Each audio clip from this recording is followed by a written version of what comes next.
오늘도 허리에 밴드라도 하나 달든가 해야지.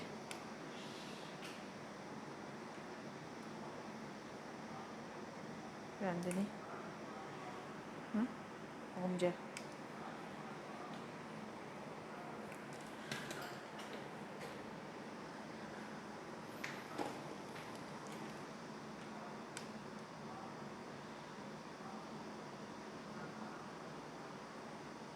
고장났나?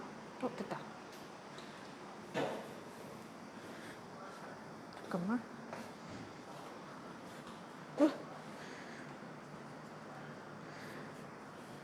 됐나? 되게 불편하구나, 너. 따라오니? 따라와요. 녹화되고 있겠지? 자, 지난 시간에 뭘 했냐면, 뭐 했지? 요걸 했어요. 전기 에너지의 생산. 뭐 말만 길 뿐이지. 뭐 한 거야? 발전한 거야, 발전. 그래서 우리가 그 흔히들 뭐 화력 발전소든 뭐 원자력 발전소든 이런 발전소에서 어떠한 원리로 전기 에너지가 생산되느냐 했더니만 뭐라고 했냐면 물리학적으로 전자기 유도라고 하는 현상을 이용하여 생산을 했습니다. 그래서 뭐 전자기 유도가 어떤 거다. 그래서 이제 여기서 많이 조금 난이도가 올라갔을 때 질문은 이제 이렇게 큰 자석 2개 두고, 그지? 요 사이에 이렇게 생긴 코일이 들어갔을 때 내가 얘를 슝 하고 시계 방향으로 돌리면 네, 어느 방향으로 전류가 유도가 될까요? 뭐 그런 방향을 찾는다든지 뭐 이런 얘기들을 했어요. 그래서 결과적으로는 이제 전자기 유도라는 현상이 무엇인지를 좀 상세하게 알고 계셔야 되고, 특히나 여기서는 많이 나오는 질문이 전자기 유도에 의해 발생한 유도 전류의 방향 찾기. 어느 방향으로 전류가 유도가 됐어? 라는 질문에 이제 답을 할 수 있을 정도로. 그래서 이렇게 나오면 조금 어렵게 나온다 했고, 조금 쉽게 나온다 그러면 뭐였어요? 이렇게 원통에 코일이 감겨 있는데 내가 자석을 가까이 해요. 어떻게 될까요? 그러면 S극이 5네. 그럼 어떻게 해야 돼? 밀어내야지. 밀당을 잘하라 그랬으니까. 그래서 밀어내려면 여기가 S가 되어야 하고 반대쪽이 N이 되어야 하니까 엄지손가락을 N극을 향하게 하고 내 손가락이 코일을 감는 방향으로 전류가 유도가 되었어요. 그죠? 뭐 이렇게 유도 전류의 방향을 찾을 수 있으면 되겠다. 그래서 이게 제일 간단하게 나오는 예시고요. 조금 복잡해지면 이렇게 나오는 거고, 여기서 단계가 더 올라가면 이제 고2 수준이 되는 거야. 그래서 그거는 진행되는 상황에 맞춰서 우리가 난이도 조절을 해가면서 문제를 풀면 돼요. 왜? 기본적인 내용은 똑같으니까. 그래서 그게 지난주에 한 내용이었고, 오늘은 열심히 생산을 했으니까 이제 뭘 해야 된다? 보내야지. 오늘 발전소에서부터 우리 집까지 와야 돼요. 그래서 수송으로 넘어갔어요. 전기 에너지는 어떤 식으로 우리 집에 오느냐. 뭐 별건 없지. 뭐 타고 와. 전선 타고 오지 뭐. 그지? 그래서 요즘은 이제 그 새로 개발되는 도시들은 송전선을 다 땅속에 묻어버렸어요. 그래서 선생님이 세종특별자치시에 살아요. 근데 거기는 완전히 그 허허벌판이었던 데를 다 이제 막 산을 깎고 뭐 이래가지고 논밭을 막 뒤집어엎고 막 이래가지고 건물을 지어놓은 곳이라 처음부터 도시를 계획해서 만든 데야. 그러다 보니까 전봇대가 하나도 없어요. 이제 지상에 전선이 전혀 없어. 다 지중화시켜가지고. 그래서 잘 몰랐어. 살면서도 그 전선에 대한 생각을 안 하고 살다가 이제 어린이들에게 수업을 해야 되니까 송전선 얘기를 막 하다 보니까 어느 순간 선생님 맨날 이제 집에서 여기 올 때 차를 타고 역에 와서 기차를 타고 오거든? 근데 생각해보니까 우리 동네에 전선을 볼 일이 없었던 거야. 근데 여기만 와도 창문 열고 내다보면 다 전봇대들 막 있고 전선들 있잖아요. 이게 도시를 설계해서 처음부터 하다 보니 다 땅속에 묻을 수 있었던 거지. 그러니까 말 그대로 처음부터 땅속에 송전선부터 묻고 그 위에 건물을 세우고 뭐 이런 식으로 한 거야. 근데 이제 서울이라는 도시는 그런 식으로 형성된 게 아니잖아. 이게 사람이 여기 모여 살아서 도시가 된 거지 처음부터 도시를 만들고 여기 가서 살아라 한 게 아니잖아. 그러다 보니까 이제 나중에 만들어지다 보니까 이미 사람이 살고 있는데 너 나가. 나 여기 땅속에 송전선 묻게 이럴 수는 없잖아요. 그죠? 그래서 구조적으로 다르구나라는 걸 현애도 그때 처음으로 생각하게 됐어. 수업을 하다가. 평소에는 모르고 살았어. 전선을 솔직히 있는지 없는지 뭐 보고 살진 않잖아요. 그래서 그런 매력은 없어요. 새들이 막 전선에 쫄르르 앉아있고 뭐 이런 건 볼 수 없어요. 어쨌거나 그래서 송전선을 타고 와요, 우리 집에. 그래서 발전소에서부터 우리 집에 말 그대로 전선을 타고 옵니다. 그걸 이제 여기서는 송전선이라는 표현을 할 건데, 근데 여기서 한 가지 문제점이 생겼어. 우리가 아는 모든 물질은 전류가 흐르면 반드시 저항이 있어요. 우리가 아직까지는 저항이 0인 물질을 발견하지 못했어요. 유일하게 발견한 게 초전도체라는 물질인데 얘도 조건이 있어. 어느 온도 이하에서만 저항이 0이야. 온도가 높은 상황에서는 저항이 0이 아니에요. 그러니까 순수하게 저항이 0인 물질을 우리는 아직 찾지 못한 거지. 그래서 지금 여기 사용하는 모든 전기기구들이 안에 전류가 흘러서 이제 뭔가 작동을 할 때 반드시 저항에 의한 열이 발생을 합니다. 저 에어컨이 되게 시원한 바람을 내뿜고 있지만 우리가 만약에 쟤를 열화상 카메라 같은 걸로 찍으면 뒷면인 부분 아니면 실외기는 반드시 뭐예요? 뜨거워요. 그러니까 발생한 열을 내뿜는 장치가 반드시 필요한 거지. 자, 그래서 어쨌거나 모든 전류가 흘러서 작동하는 모든 것들은 저항에 의한 열이 발생을 하고 결국에는 내가 전기 에너지를 공급을 했는데 얘가 열이라는 형태로 손실되는 양이 생기는 거야. 나는 선풍기를 돌릴 때 내가 넣은 100이라는 전기 에너지가 모두 다 바람이 부는 이 팬이 돌아가는 데만 다 썼으면 좋겠어. 효율이 엄청 높은 건 거잖아, 그치? 근데 아쉽지만 100% 이게 돌아가는 데만 쓰지 못하고 열로 뺏기는 양이 반드시 생기는 거지. 형광등. 나는 전기 에너지를 주면 다 뭘로 바꿨으면 좋겠어? 빛으로 바꿨으면 좋겠어. 왜냐면 빛을 이용하기 위해 쓰는 도구니까. 하지만 만지면 열나 뜨거워요. 왜? 열의 형태로 에너지가 손실되고 있거든. 그런 거를 우리가 내가 넣어준 에너지에 따른 실제로 유용한 형태로 얼마나 바뀌었느냐. 요거를 효율이라 그래. 에너지 효율. 그래서 이제 효율이 높으면 막 1등급 막 이래갖고 뭐 이렇게 전자제품에 그런 거 붙었어요. 그 등급이 효율이 높은 것들은 이제 숫자를 더 낮춰주고 효율이 낮은 애들은 숫자를 올려주고 이렇게 등급을 나눠놓은 거거든. 어쨌거나 그래서 우리가 다양한 분야의 전기 에너지를 이제 사용을 하고 있는데 아쉽게도 발전소에서 우리 집에 오는 길에도 송전선을 타고 오다 보니까 에너지의 손실이 생기는 거야.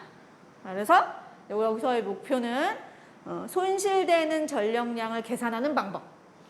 계산을 해봤더니 그렇다면 이 손실량을 최소화하기 위하여 뭘 할 수 있을까? 최소화하는 방법. 그리고 이제 그런 방법을 통하여 우리 집에 보내려다 보니 결론만 말하면 전압을 좀 올려서 보내야 되는 문제가 생긴 거야. 그래서 송전선에는 전압이 막 킬로볼트 막 뭐 이런 식으로 전압이 걸려 있는 거야. 그러니까 이제 내가 여기서 장대 같은 걸로 딱 닿으면 찌리릭 해서 뒤지는 거지. 그지? 그런데 그래도 손실량을 줄이기 위해서는 전압을 올려 보낼 수밖에 없어. 그래서 이제 그렇게 높은 전압으로 오다가 우리 집쯤에 오면 그 전압을 계속 높은 상태로 넣으면 이제 안 되니까 우리 집은 220V잖아요. 그죠? 220V로 낮춰줘야 돼, 다시.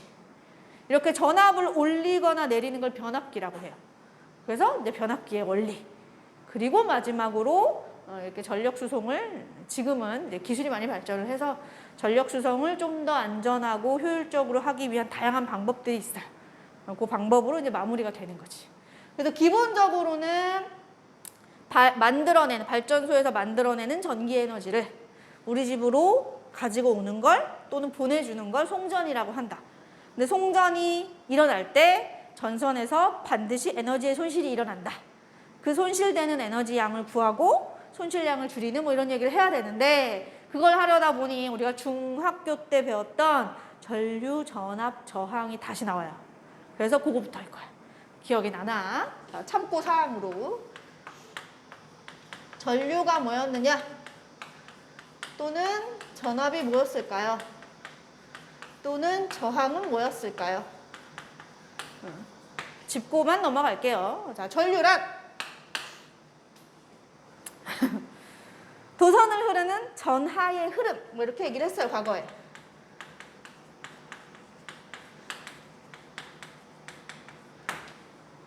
이거를 이제 예전에 물에다 많이 비유를 했지.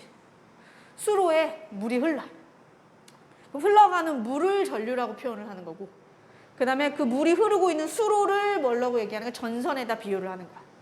근데 그 수로의 중간에 물레방아 같은 게 있어. 그럼 얘네가 그러니까 물이 흐르다가 물레방아를 만나면 이제 방해를 받잖아요. 그래서 이 물레방아를 방해하는 요소니까 저항으로 얘기를 하는 거고, 그 다음에 물레방아가 있는데 물이 흐르는 구간을 보니까 한쪽은 이렇게 높은 데 물이 있고 한쪽은 물이 낮은 데 있어. 이게 높이 차가 있어야 물이 흐를 수 있죠. 또는 양의 차이가 있어도 흘러요. 물은 많은 데서 적은 데로. 이걸 수압이라고 표현을 하거든. 높이에 의한 수압 차이든 양에 의한 수압 차이든 수압의 차이가 있으면 물이 흘러. 수압차가 없으면 안 흘러. 그래서 그 수압차, 즉 물이 흐르도록 뭔가 힘을 주는 요걸 여기서는 전류가 흐르는데 도움을 주는 요소다 하여 전압이라고 표현을 합니다. 그래서 그런 당연히 요거를 이제 전류가 뭐예요? 라는 질문을 받을 일은 없으니까 우리가 전반적인 개념만 이제 파악을 하고 있으면 돼. 아, 전류라는 건 거기서 흐르고 있는 거고, 그 다음에 전압이라는 건 이게 흐르려면 뭔가 힘을 줘야 돼. 그 얘가 일로 굴러갈 수 있도록 기울기를 만들어줘야 돼. 그리고 기울기를 만들어주는 요소가 전압이다. 이렇게 생각을 하시면 되고, 그 다음에 마지막으로 저항은 근데 얘가 굴러가는데 중간에 방해하는 요소들이 있어. 요거를 저항이라고 한다. 그 생각을 하시면 돼요. 그래서 표현을 할 때는 전하의 흐름이라고 말하고, 단위는 암페어라고 표현을 하고요. 그 다음에 전압은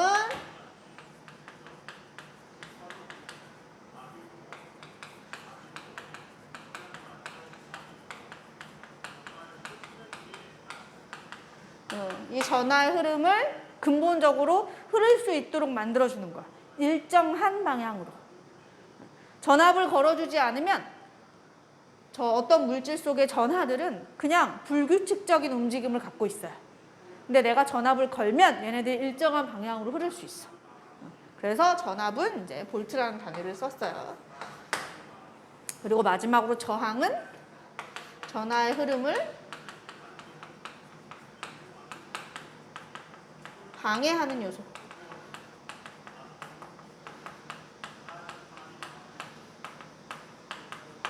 를 저항이라고 부르고 오음이라는 단위를 사용하고 있죠. 오음을 좀 이쁘게 써볼까요? 오음이라는 단위를 사용하고 있어요.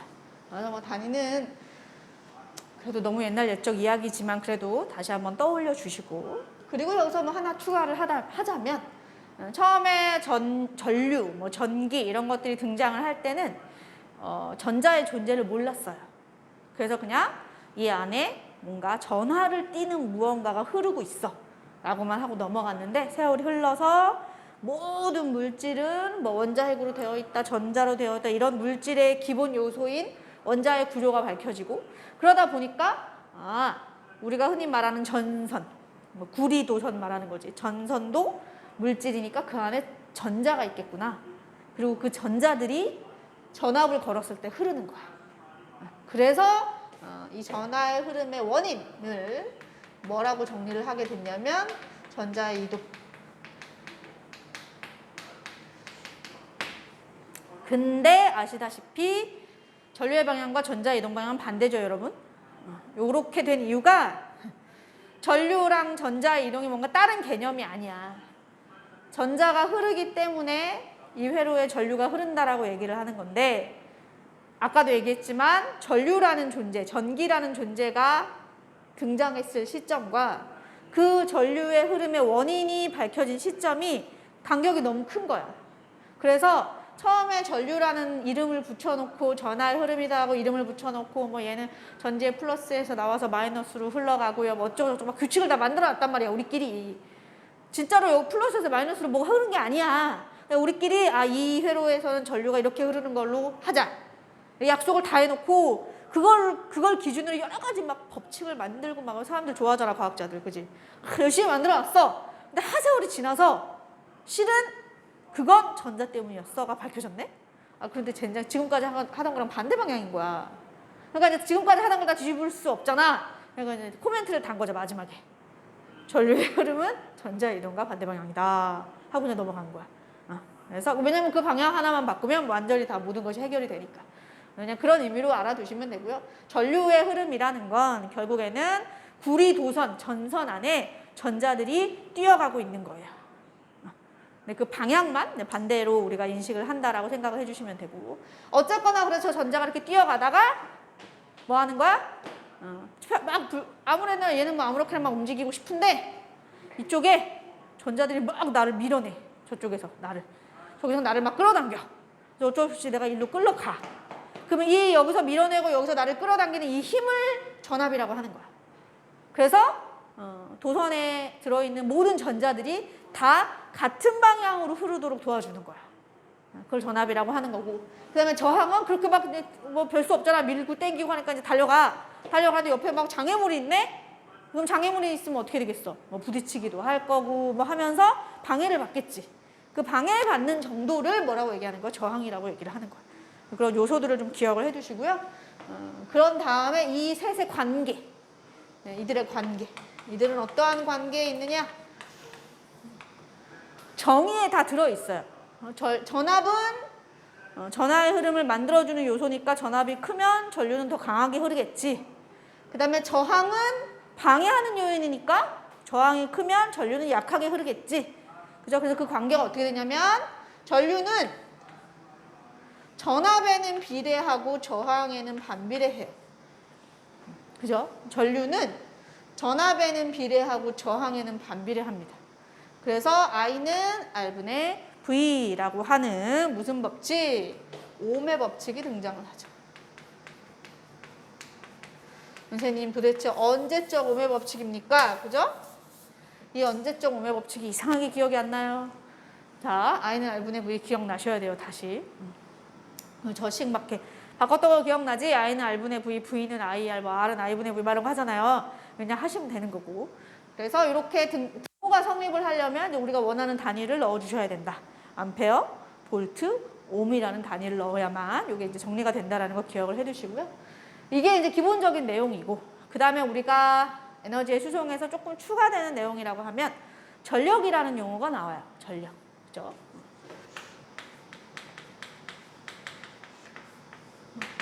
P라고 쓰는데 전력을 말로 풀면 이렇게 말해요. 단위 시간 동안,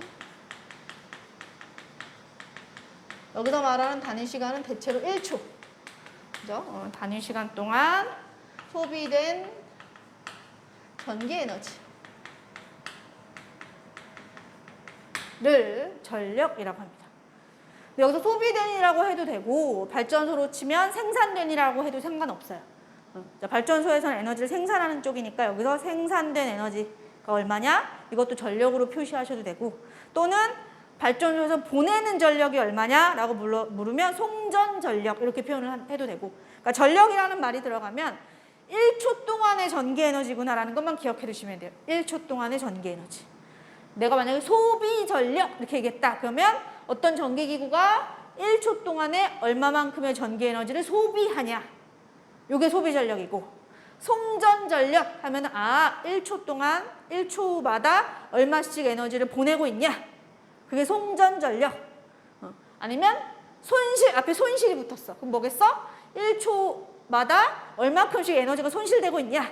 이거야. 그래서 전력이라는 표현이 들어가면 전기 에너지이긴 한데 단위가 1초예요. 왜냐면 이거를 이 단위 시간을 안 주면 값이 너무 커져요.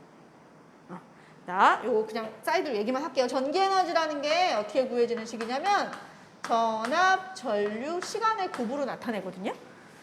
그래서 예를 들면 우리 집에 밥솥이 있어. 우리 집 밥솥은 24시간 돌아가요. 그래서 밥솥이 만약에 어떤 밥솥의 소비 전력이 220V에 1kW야. 예를 들어. 그럼 얘는 내가 220V의 전압을 걸면 1초에 1kJ. 1kJ이면 얼마냐면 1000J이에요. 1000J. 1000J의 에너지를 1초마다 1000J씩 소비하는 애야. 내가 이거를 24시간 켜놨다고 했잖아요. 24시간이면 몇 초냐? 자, 24에다가 60분에다가 60초에다가 1초에 1000이니까 이렇게 된단 말이야. 이게 하루에 소비하는 에너지야. 이걸 내가 한 달을 썼네? 아, 또 30을 곱해요. 그지? 근데 우리 집에 밥솥만 있나? 24시간 돌아가는 거 냉장고도 있고, 가끔 돌아가는 거 TV도 있고. 우리 집에 계신 저기 남해편님께서 여기 요즘 재택근무를 하세요. 그래서 컴퓨터가 24시간 돌아가요. 왜 안 끄는 걸까? 퇴근을 하면 좀 껐으면 좋겠는데 안 끄세요. 24시간. 왜? 몇 시간 후에 다시 켤 거다.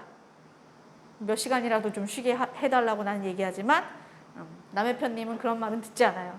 네, 그래서 금방 컴퓨터도 24시간 돌아가, 냉장고도 24시간 돌아가는데 그 와중에 TV도 중간에 한 번씩 써요. 뭐 핸드폰 충전하느라고 좀 한 번씩 껴요. 에어컨도 요즘은 24시간 돌아가. 그잖아. 그럼 그걸 막 이렇게 계산하면 수치가 너무 커지니까 이제 불편하니까 이걸 어떻게 만든 거? 1초회로 단위를 통일을 시켜가지고 이 전력을 표시를 해요. 그래서 대부분 전기기구들에 보면 이게 다 써있어. 몇 볼트에 몇 와트짜리냐. 뭐 우리 어린이들은 엄마의 심부름으로 마트에 가서 형광등 사올 일은 없으시겠지만 그런 거 사러 갈 때 꼭 우리 집에 이렇게 달리는 형광등이 몇 볼트에 몇 와트짜리 이거 무슨 색깔인지를 하고 가셔야 돼요. 내가 형광등 사러 갔다가 와우 색깔이 되게 많더라고요. 깜짝 놀랐네. 주백색, 주광색 또 하나 뭐 있는데 아무튼 너무 많은 거야. 내가 보기엔 다 흰색으로 보이는데 그래서 아무거나 사왔는데 거실 등에 이런 이제 그 전구가 4개가 들어가는데 2개가 맛이 가서 2개를 사왔네? 근데 그 2개가 색깔이 다른 거야. 그래서 다시 바꾸러 가기가 너무 귀찮잖아요. 그 뭐 볼트 와트는 맞으니까 색깔만 다르면 그냥 끼웠어. 그랬더니 거실 색이 되게 오묘해졌어. 어쨌거나 그래서 모든 전기기구에는 저 전력이 표시가 되어 있어요. 그 전력이 이 전기기구를 내가 쓰면 얘는 1초에 이만큼의 에너지를 소비하는구나. 그리고 만약에 그렇게 소비를 하는데 효율이 막 한 80%짜리야. 그러면 이런 거지. 자, 220V에 뭐 그냥 이렇게 할게요. 100W짜리야. 그럼 220V를 걸면 1초에 100J를 에너지를 쓰는 애란 말이야. 근데 이게 효율이 80%짜리래. 그러면 100 중에 80J는 유용한 형태로 나머지 20J는 열로 손실이야. 이런 의미예요. 소비는 100을 하는데 그 100을 또 몽땅 다 유용한 형태로 바꾸진 못해요. 선생님 이게 0인 애는 없나요? 그죠? 없어요. 존재하지 않아요, 여러분. 그래서 효율이 대체로 아무리 효율이 높아도 30% 넘어가기가 힘들대. 사람의 몸뚱아리가 효율이 한 40% 된다 그러거든? 되게 고효율이에요. 근데 그렇게 효율이 높은데 나는 왜 이렇게 살이 찌는 걸까? 알 수가 없어. 우리 신랑이 남의 남편님께서 어제 또 그러시더라고. 무슨 얘기를 하다가 7세가 아빠 많이 먹고 살이 찌라고 막 얘기를 한 거야. 아빠 많이 먹고 살쪄야 운동한대. 이상한데 결론이 아무튼 그래서 신랑이 나한테 나 100kg까지 쪄도 돼? 그러는 거지. 그래서 내가 잠깐 생각을 했어. 안 되겠다. 왜? 네가 찌는 건 상관이 없어. 근데 네가 100kg 찔 때 나는 가만히 있을까? 같이 사는데? 그지? 안 돼. 그건 아닌 것 같아. 그랬더니 옆에서 7세님께서 왜 안 돼 엄마? 왜 안 돼? 된다 그래. 막 조용히. 효율이 그렇게 높다는데 여기 또 사람마다 다르네요. 이게 효율이 높다라는 건 적게 먹어도 에너지 효율이 높아서 활동하기에 좋다는 얘기야. 우리가 흔히 말 기초대사량이 높다는 얘기야. 높으시고 낮으시고. 그죠? 늙어서 그래 늙어서. 자, 전력은 이런 식으로 다 용어의 정리만 좀 해주시면 되고요. 단위는 와트를 씁니다. 이런 용어들을 좀 기억을 해두시면 이제 에너지의 생산과 수송과 관련된 이야기를 할 때 조금 더 원활하게 지나갈 수 있을 것 같아요. 자, 그러면 이제 이런 참고사항을 바탕으로 여러 가지 오늘 해야 되는 얘기를 한번 해볼게요. 1번. 그래서 발전소에서 만든 전기 에너지를 한번 수송을 해보자. 별거 있나? 전력 수송이라는 건 발전소에서 이제 에너지를 만들었단 말이야. 그럼 요거는 이제 우리 집까지 와야 되잖아. 이게 수송이야. 전력 수송. 그런데 이제 잘 아시다시피 이게 그냥 오는 건 아니고요. 처음에 우선 자 전압을 올리는 과정이 필요해요. 이렇게 전압을 올리거나 내리는 데를 이제 변전소, 변압기 이렇게 얘기를 하는데 어쨌건 여기 승합을 위한 변전소가 이제 지나가요, 여기를.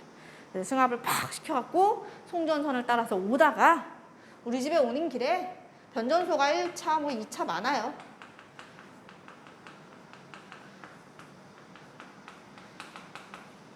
이런 변전소를 지나면서 다시 전압을 낮춰요. 예를 들어 1차 변전소에서는 이제 전압을 뭐 1000kV짜리를 뭐 100kV로 낮췄다 치면 100kV로 들어가도 되는 데가 있어. 공장 뭐 이런 데 있지. 이런 데는 100으로 들어가도 그 안에서 해결이 가능하니 그런 데다 보내는 거야. 그리고 또 2차에서는 이제 일반적으로 사무실, 가정 이런 데 가게 하려면 어떻게 돼야 돼? 250으로 낮춰, 220으로 낮춰야지. 그지? 그럼 220으로 낮추는 거. 그런 식으로 해서 우리 집에 오는 거야. 그래서 이 전 과정을 송전이라고 해요. 전 과정. 여기서부터 우리 집까지 오는 전체 과정을 송전이라고 얘기를 하고요. 그 다음에 중간중간에 이렇게 막 뭐 우리 집에도 보내고 남의 집에도 보내고 뭐 공장에도 보내고 뭐 여기 보내잖아. 요거를 나눠준다 해서 배전이라고 얘기를 해. 분배의 의미라고 생각하시면 돼요. 이제 용어만 알면 돼요. 어떤 말을 표현을 하느냐.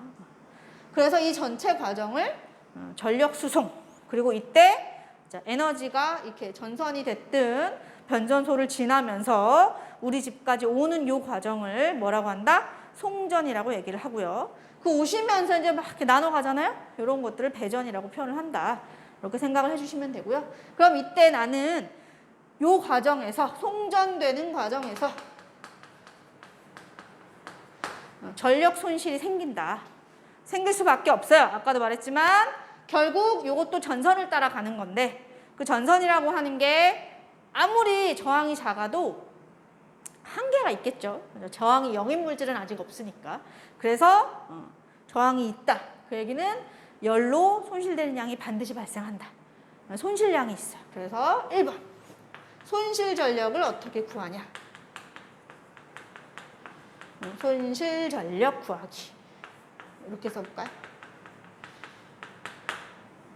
아까 선생님이 전기 에너지는 전압, 전류, 시간의 곱이라 그랬는데 전력이라는 건 단위 시간 동안의 전기 에너지니까 그지? 요거를 시간으로 나눈 값이에요. 이걸 시간으로 나눈 값. 그래서 전력을 어떻게 쓰냐면 전압, 전류의 곱으로 씁니다. 이렇게. 그러면 손실 전력도 마찬가지지. 전압, 전류의 곱으로 나타낼 건데 여기서 포인트는 여기서 말하는 전압은 어디 전압이고 여기서 말하는 전류는 어디 전류냐인 거거든요. 그죠? 그래서 전압은요. 저항의 크기에 따라 변해요. 그러니까 이제 여기서 뭔가 일정한 요소로 두기가 어려워요. 왜냐하면 발전소에서의 저항, 송전선마다의 저항이 조금씩 다르기 때문에 전압이 막 그때그때 변하잖아. 그러니까 뭐 하니까 얘를 오음의 법칙에 따라 V는 IR 요걸 집어넣어서 I 제곱 R로 바꿉니다. 그리고 여기서 포인트, 여기서 I는 무슨 I냐? 발전소에서 보낸 것도 I. 그래서 결국 송전선을 흐르는 것도 I야. 그러니까 처음에 발전소에서 내가 뭐 몇 암페어로 보냈으면 그게 송전선을 흐르면서 크기가 변하지 않습니다. 배전을 하면 달라져요. 나누면 달라지는데 나누기 전까지는 일정해요. 그렇기 때문에 이 I가 결국에는 송전 시에 송전 전류랑 같은 값을 가진다라고 생각을 하면 되는 거야. 그래서 어쨌거나 포인트는 전력 수송을 하는 과정, 송전선에서 전류가 흐르는 과정에서 소비되는, 손실되는 전력이 어떻게 구해지느냐. 보시다시피 전류의 제곱 곱하기 저항의 곱으로 나타납니다. 여기 이 전류는 뭘로 조절할 수 있어? 처음에 발전소에서 쏠 때 내가 조절하면 되는 값이고요. 근데 여기 R은 뭐냐면 도선이 갖고 있는 고유한 값이야, 이거는. 도선이 갖고 있는. 구리를 썼냐, 굵기가 얼마냐, 길이가 얼마냐 이런 게 결정하는 값이라서 뭐 얘도 줄이면 좋겠죠. 줄이는 방법은 조금 이따 얘기를 할 거예요. 어쨌거나 손실되는 전력은 어떻게 구해진다? 여기가 중요한 거죠. I제곱 R. 그래서 이런 식으로 손실 전력이 생기는 이유는 결론은 하나죠. 뭐? 도선에 저항이 있어서. 저항이 없었으면 좋았겠지. 하지만 도선에 저항이 있어서. 도선에 저항 때문에 전기 에너지가 열 에너지로 손실된다. 저항이 0이었다면 좋았겠지만 그렇지 않기 때문에 이런 상황이 벌어졌다. 그래서 이제 나는 두 번째. 이 손실되는 전력을 뭐 하고 싶어요? 줄이고 싶어요.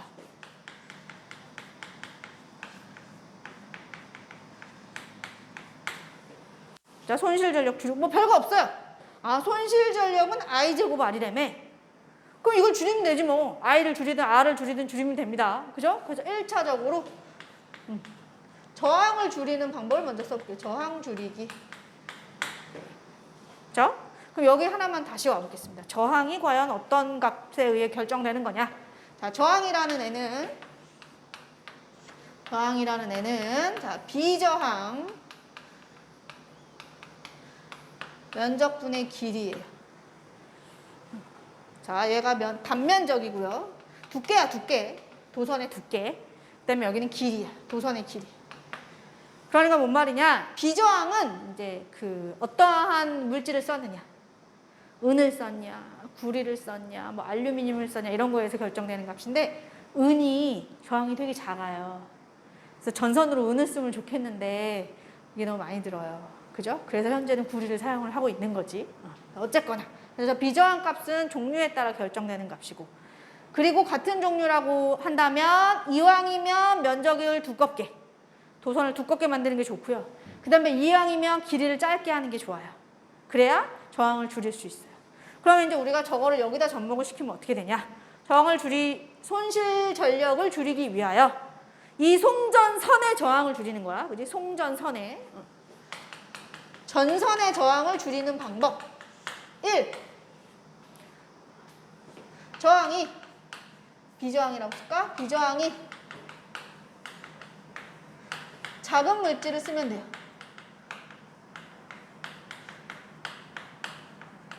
은이 구리보다 비저항이 작아요. 은을 쓰면 좋겠지. 근데 돈이 너무 많이 든다니까. 근데 비용적인 측면에서 효율적이지 못해요. 그리고 그래서 이제 저건 한계가 있는 거야. 그다음에 두 번째, 두껍게 하면 좋다며. 그지? 전선의 두께를 단면적을 두껍게 하면 좋겠어요. 근데 이것도 한계가 있어. 뭐 집채만하게 할 거 아니잖아. 그죠? 이것도 한계가 있는 거. 어느 선 이상에. 이 두께가 두꺼워지면 무거워진다 얘들아. 무거워지면 송전탑을 이렇게 세워갖고 위에다 전선을 이렇게 가게 만들어놨는데 이게 두꺼워지면 뭐 어떻게 감당을 할 거야. 그지? 그래서 이것도 한계가 있어요. 그리고 세 번째, 길이. 여기서 말하는 길이는 어떻게 하는 게 좋아? 이왕이면 발전소에서 우리 집까지 직선거리면 좋겠어요. 직선거리가 최단거리니까 전선의 길이를 제일 짧게 할 수 있겠지. 이것도 말이 안 돼. 중간에 산도 있고 강도 있고 논도 있고 밭도 있고 그지? 그런 데를 지나와야 되기 때문에 직선으로 오기 힘들어요. 그죠? 자, 얘도 송전선의 길이를 짧게 하면 좋은데 이것도 한계가 있는 거지. 그래서 이 세 개의 방법, 그러니까 송전선의 저항을 줄이는 방법은 다 한계가 있어. 그래서 뭐 최대한 이용해 볼 수 있지만 손실되는 전력을 뭔가 드라마틱하게 줄일 수는 없어요. 그래서 또 하나의 방법을 추가를 합니다. 자, 그게 뭐냐면 처음 발전소에서 보낼 때 송전 전압을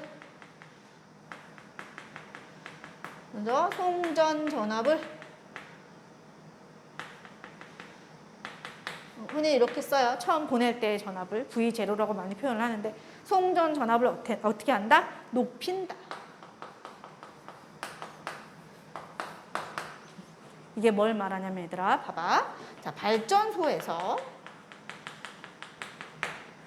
1초에 이만큼씩 에너지를 보내요. 그걸 우리가 송전 전력이라고 합니다. 자, 송전 전력이 있을 거야. 그치? 요 값은 V 곱하기 I니까 송전 전압, 송전 전류의 곱으로 나타내겠죠. 그죠? 그리고 얘가 결국 전선을 흘러요. 그러면서 손실이 된다면서? 그죠? 손실되는 전력을 우리가 아까 어떻게 구했어요? 이렇게 구했단 말이지. 그런데 요 I랑 요 I가 내가 뭐하다 그랬지? 같은 놈이라 그랬단 말이야. 왜? 직류야. 그래서 발전소에서 송전선으로 딱 쏠 때는 직류로 연결되기 때문에 뭐예요? 같은 전류를 쏘게 돼요. 그래서 여기가 이렇게 바꿔도 상관이 없어요. 그래서 그럼 결국 얘를 줄이려면 이 둘 중에 하나, 둘 다 줄여야 되는 거잖아. 근데 우리가 이제 위의 방법은 이걸 줄이는 방법이었잖아요. 이번 방법은 이걸 줄이는 방법이야. 이걸 어떻게 줄일까? 이걸 줄이면 되지. 그죠? 왜냐면 이게 줄어들면요, 이거 같이 줄잖아요. 에이, 이걸 줄어드는 만큼 이걸 올리면 되지. 얘가 안 줄잖아. 그지? 그래서 송전하는 양은 일정하게 두고 전압을 높이면 N대, 예를 들어. 그러면 얘가 얼마로 줄어? N분의 1로 줄겠지. 그지? 얘는 N분의 1로 줄어. 그럼 그게 여기 들어가잖아요? 그럼 어때요? N제곱분의 1만큼 손실량이 줄어드는 거야. 제곱에 비례하니까. 그래서 결국 전압을 높이면 높일수록 손실량을 줄이는데 범위가 어떻게 되냐면 전압을 2배 올렸다. 그러면 손실량은 4분의 1로 줄어요. 그죠? 전압을 3배 올렸다. 그럼 손실량은 9분의 1로 줄어요. 전압을 10배 올렸다. 그럼 손실량은 100분의 1로 줄어. 이렇게 여기서 전압을 올려서 보내면 결국에는 송전선에 흐르는 전류의 세기가 약해지는 거니까 그 결과 손실량을 줄일 수 있다. 이렇게 가는 거예요. 그래서 높이는 거야. 몇 배? N배 높였다. 그러면 어떤 식으로 결론이 지어지는 거야? 손실되는 전력은 얼마로 감소한다? N제곱분의 1로 감소를 하는 거죠. 그래서 요게 이제 지금 이 전기에너지의 수송이라는 과정에서 제일 중요한 식 하나만 꼽자. 그러면 실은 요 관계예요. 송전되는 전압을 올리면 송전 전류가 줄어들고 그 결과 송전선에서의 손실되는 전력량을 뭐 할 수 있다? 줄일 수 있습니다. 그래서 아까 여기 이게 필요했던 거야. 여기서 막 한 100배, 막 10,000배씩 올려. 그러면 손실량을 빡 줄일 수 있는 거지. 그대로 가다가 이제 중간에 변전소를 한 번씩 들리면서 뭐 하는 거야? 단계적으로 낮추는 거야. 다시 이제 전압을 다시 낮추는 거야. 실제로 사용하는 데다 이제 넣어줘야 되니까 단계적으로 낮추는 거지. 그래서 그런 과정이 전력을 수송하는 방식이다. 이 정도 기억을 해두시면 되겠어요. 여기까지 한번 정리를 해볼까요?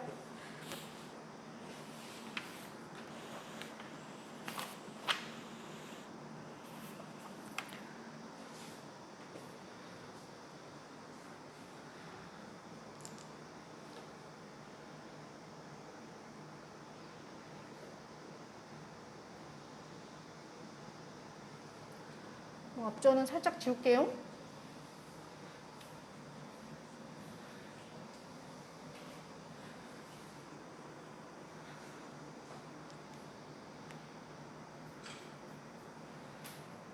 일단 요 조금밖에 안 남아서 이거 마저 정리하고. 그래서 이렇게 이제 전압을 올려서 보내줘야 손실량이 줄어드는구나. 그래서 이제 결국에는 승합을 시키던 뭐 다시 전압을 내리던 변전소라는 곳에서 전압을 뭐 올리고 내리고 하는 과정이 필요하잖아. 그래서 요거를 변압기라고 얘기를 해요. 자, 3번으로 가. 3번이냐? 2번인가? 자, 변압기. 말 그대로 전압을 이제 올리고 내리고 변화시켜주는 장치야, 변압기. 얘가 이제 구조적으로 어떻게 생겼냐면,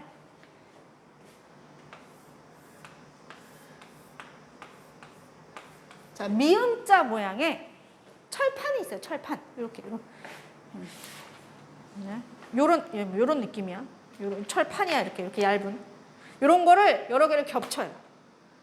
요게 변압기의 구조. 여러 개를 이렇게 겹쳐서 미음자 모양이 돼.